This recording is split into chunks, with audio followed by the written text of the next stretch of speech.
Hello guys, and welcome to another Top 5 Wednesday.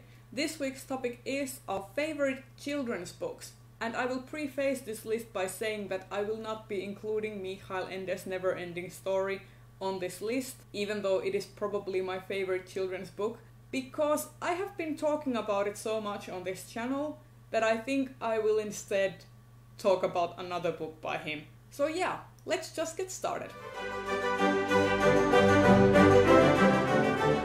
First up on my list is Brothers Lionheart by Astrid Lindgren. I first had this story read to me when I was a small child, and afterwards I read it myself as well.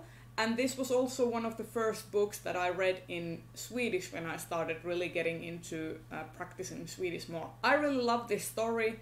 It is about these two brothers, one of whom is handicapped. What happens is, in different circumstances, these brothers end up passing away.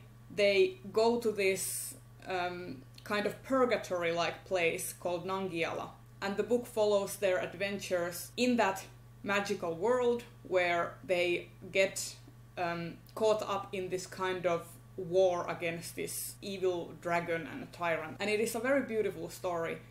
I actually had a really strong fear of death when I was a kid. I couldn't handle adults talking about death, and I was really scared of going to sleep as a child because I was afraid I wasn't going to wake up the next morning.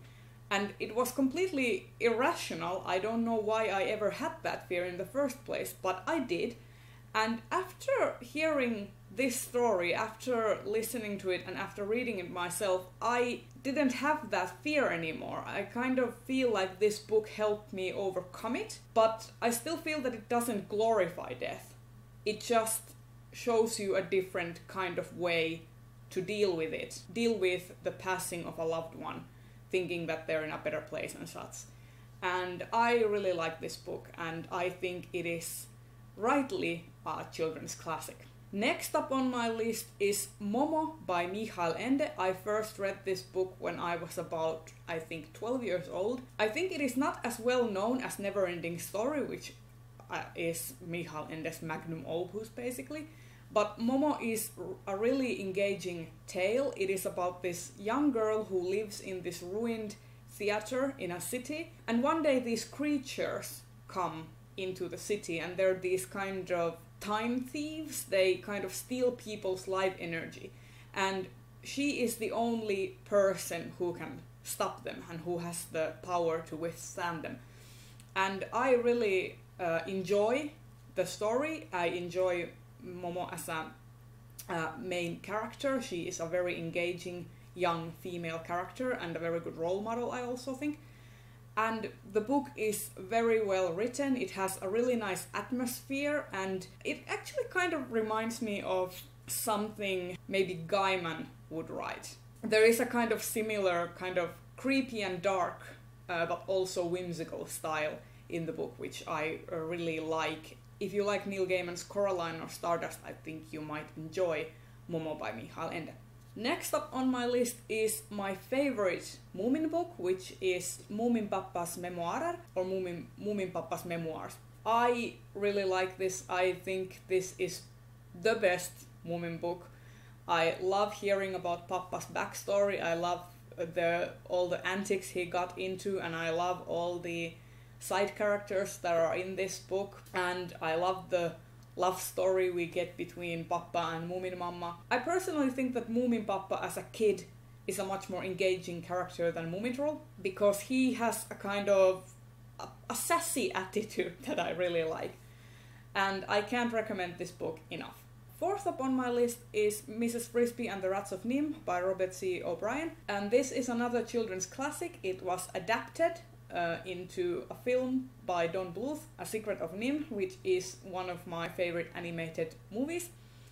And I really love this book, even though it is a very different tale from the animated film, which I think many more people are probably familiar with than the book. But this book is really engaging to read, and the story is really not something you'd expect from a children's book, because this has a lot of themes of family, but also of animal testing and animal cruelty and such.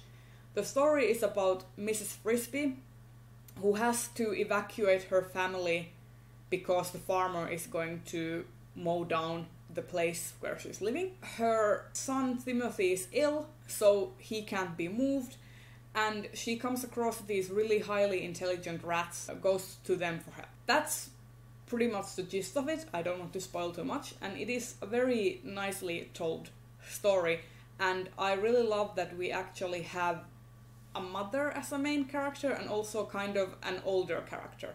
Well, she is a mouse, so she can't be that old, but I really like that we have a character type that doesn't really appear in all that many stories. So that's why I really recommend this book, and it is also very well written, so go give it a try. And finally on my list is this picture book, The Snowman by Raymond Briggs. There is also a very well-known animated movie. What I like about this book is that there are no words. This is told completely in pictures. It is a story about this young boy who builds a snowman, and the snowman comes alive one night and takes him to this magical party where the boy can meet Santa Claus and all the other snowmen from the world. And it is full of whimsy and magic, and it is drawn really well. I just loved the drawings. It is just wonderful. You can't feel anything but happy while reading it, and maybe a touch bittersweet. Definitely recommend. This has been one of my favorites ever since I was a small child, in part because they show the animated movie every Christmas where I live. And there you have it. Those have been my picks for my favorite children's books. If you like this video, consider giving it a thumbs up and subscribe to my channel if you haven't already, and I will see you in the next video. Bye!